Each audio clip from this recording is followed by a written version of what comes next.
Hey man, Waves plugins just made a huge announcement that not everybody's gonna be such a fan of.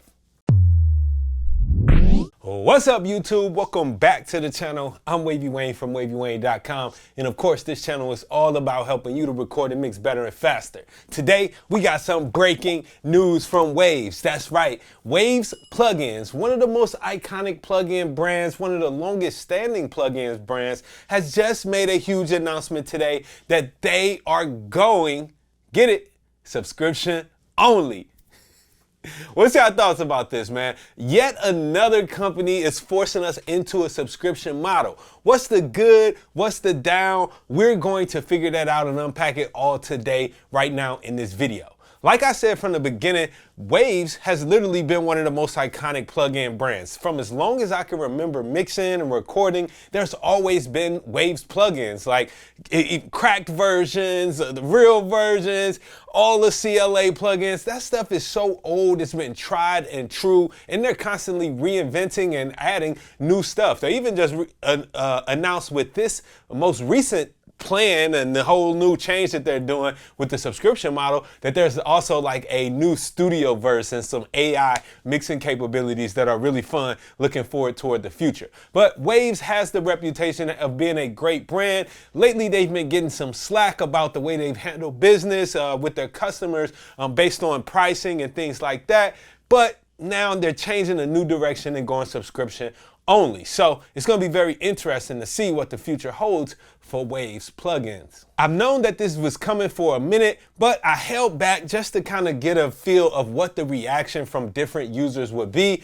and it's been mixed. Online, some people are loving that the plugins will now be more widely available via the subscription model because you'll be able to access all of Waves over 220 some plugins for just one monthly price. But others are really concerned that this is just another bill that they're going to have to pay every month in order to do the work that they love.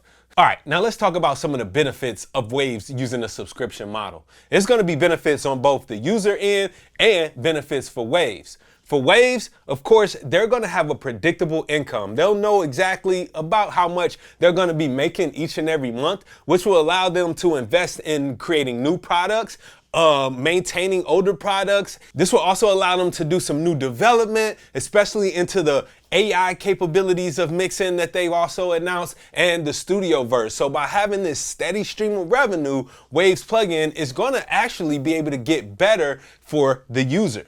For users, this subscription model is going to give us access to all of the plugins that we've loved for years, including the new plugins that they're going to come out with in the future without having to worry about any upfront costs. And the subscription will give users a wide range of plugins that they wouldn't have normally had access to if they had to pay for each individual plugin. Like literally, it's over 220 plugins. If you had to buy every single one, it will cost you so much more than the subscription price, all right? Which is, I should go ahead and throw this out here now, they have one of them with Essentials for about $14.99 a month and another at about $24.99 a month, both with 7-day free trials. Another benefit that I see for the user is that we don't have to worry about the Waves update plan. Now, for me, as a longtime Waves user and a perpetual license holder of my Waves plugins, I was really concerned that, damn, I already paid for these plugins, but since I've upgraded my operating system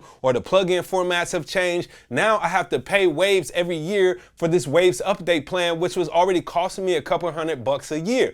This is going to eliminate that for you. So it's basically in folding that Waves update plan that you was probably already paying for anyway into one low monthly price. Now, don't get it wrong. I'm not saying that everything is all good about going to a subscription model, right? For one, I know there's some people who are concerned about their perpetual licenses.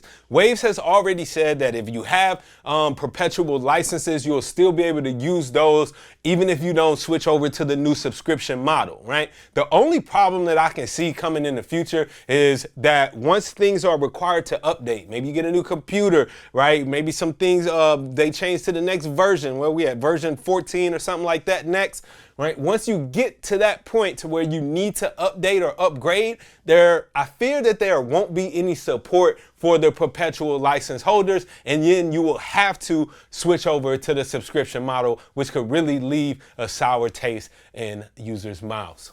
Some users also worry that they might not be able to afford the subscription fee. And from month to month, not knowing whether you'll be able to use the plugins that you started one project with and now you're working on it again 2-3 months later and don't have the funds to pay for that license, that could be problematic, especially for professionals in a professional setting. But one thing Waves has done is they said that they won't increase the prices for the first year. So if you sign up for the Waves plan, you won't have to worry about any price increases for this first year. Next year, who knows? In conclusion, I can see this from both sides. Subscription models help to make the plugins more accessible for everyone. It gives Waves a continuous stream of revenue so that they can develop new products and improve the products that they have on the market, right? But there are some downsides for users too, like instead of us just owning that plugin bundle that we paid a couple $100 for, we now have to pay continuously for the rest of our careers for these plugins, which could be kind of annoying. But on the other side, there are a bunch of other features that are included and new plugins that are always being added that you wouldn't have access to if you only had the perpetual license. The decision for you to switch over to the Wave subscription plan should completely be a personal one. It's all up to you. It's all about your workflow. It's all about the demands of your projects that you're working on and your budget, right? Does this fit into your budget? Does it fit into the plan that you have going forward in the future? I really want to know what y'all feel personally about Waves going to the subscription-based model. I know we have so many subscriptions that another one is just really kind of hard to grasp, but I don't think that it's all bad, right? We've listed a bunch of good reasons why this could be potentially great for the users as well as great for the company. Let me know down in the comments your thoughts on Waves moving over to a subscription model. And let's start that conversation. I'm Wayne from Wayne.wav.com. Make sure you check out my website. Be dope.